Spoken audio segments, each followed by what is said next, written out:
I was 24 when this happened. It was 2020. At the time, I was working part-time at a gas station, a few towns over from where I lived. It was one of those jobs I only planned to keep for a few months, just until I figured out what I wanted to do next.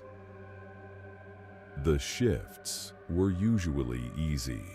A lot of ringing up snacks and cigarettes and stuff like that. During the day, it was annoying, but normal.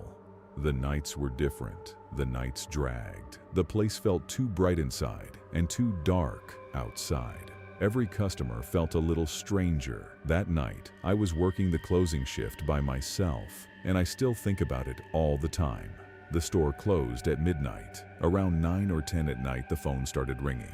I answered without thinking anything of it. The second I picked up, I heard this weird voice. It was low and drawn out, like someone trying to sound like a killer in a horror movie. It reminded me right away of Ghostface from Scream. It sounded forced, like an impression, but yet it was still unsettling. The voice asked if I was all alone in the store. I just stayed quiet for a second, then said something sarcastic, like, "Yeah, you got me." And then I hung up. I figured it was one of my friends messing with me. I texted the group chat and asked which one of them was calling the store pretending to be a serial killer. They all found it funny, but acted confused. One of them asked what I was talking about. Another said he was at home. I assumed they were just lying, because that would have been the obvious response if they wanted to keep the prank going. About 10 minutes later, the phone rang again. It was that same fake horror movie voice. This time, they asked why I hung up. I once again sarcastically said, "All right, you got me." The voice let out this soft laugh.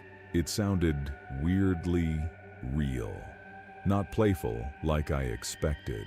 Then it said, "I shouldn't be rude to people who know where I am." I hung up again, but this time I felt a little off. It was probably still a joke, but there was something about how calm the person sounded that got me.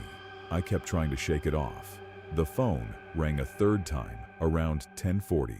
I answered, and I immediately regretted it.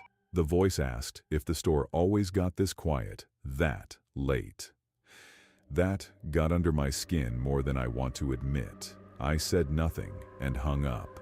After that, I texted my friends again, this time more seriously.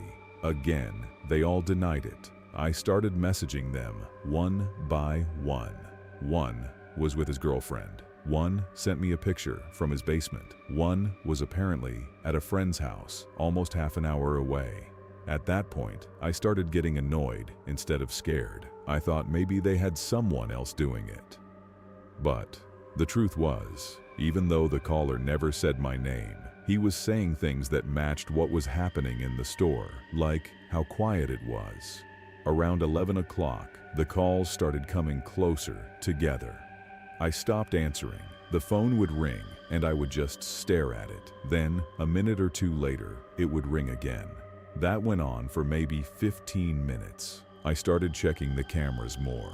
The outside cameras weren't great. They had blind spots, and the picture at night was grainy. Still, I kept flipping through them, half expecting to catch one of my idiot friends crouched outside, laughing. I didn't see anyone, though. Then I started hearing little sounds outside, a tap somewhere, then what sounded like a light scrape near the side wall, then a noise by the back that sounded like someone stepping on loose gravel. I couldn't dismiss it any longer. At around 11:40, one last customer came in. I remember the exact sound of the door opening because it made me jump. I looked up and saw just a regular-looking guy at first. Maybe late 20s or 30s. He just had this blank expression. He didn't say hello. He just walked in and started moving through the aisles. He took way too long for someone who ended up buying one bag of chips. He kept drifting to different aisles and then stopping. More than once, I saw the top half of his face appear above the shelves while he looked toward the counter. I felt like he was checking on me. He was in there for at least 8 or 9 minutes. Then, he finally came up to the counter. He still didn't say a word. I just took the chips and scanned them. When I looked down at the register, everything felt normal for 1 second. Then I looked up and caught him staring directly into my eyes. He held it for maybe 2 seconds. It doesn't sound long, but it was. There was no expression on his face. Then he looked down and paid. He turned and walked toward the door. But right as he got to the door and pushed it halfway open, he stopped. He turned his head back toward me without fully turning his body. His chin was slightly lowered, so his eyes had to look up at me. Then he smiled. It looked like he knew exactly how creepy he looked, and he was doing it on purpose. It made every hair in my body stand up. Then he stepped outside. Instead of walking toward a car, he walked around the side of the building. He kept his eyes on me through the glass.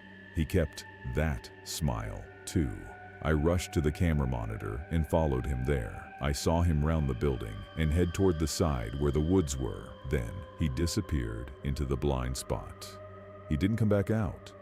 I waited 10 seconds, then 20, then a minute. He never reappeared. That was enough for me to lock the door early. I rushed through the closing stuff as fast as I could. I barely cleaned anything. Midnight hit, and I decided I couldn't stay there any longer. I grabbed my stuff, went to the front door, unlocked it, and stepped out. I took off running to my car. I got most of the way there, and just as I reached it, I heard fast footsteps, not running, but worse somehow, like speed walking steps slapping the pavement. I turned and saw him. It was that guy. He had come from the front corner of the building and was moving toward me and my car. Fast. I yanked my car door open and threw myself inside. I locked the door and started the engine so fast I almost flooded it. The second the car started, I hit reverse and peeled out of that lot. I looked once in the mirror and saw him standing there, in the lights, watching me leave. The next day, I texted my boss and told him exactly what happened. I said I wasn't doing overnights anymore. He looked at the footage later, and his response made me even angrier. He said the guy looked like a regular customer to him. That pissed me off more than I can explain. I was the one there. I was the one getting the calls. I was the one who saw that guy disappear around the building and come speed walking at me out of nowhere. I quit right after that. Even now, many years later, I still think the caller and that guy who came in were the same person, even if I can't prove it.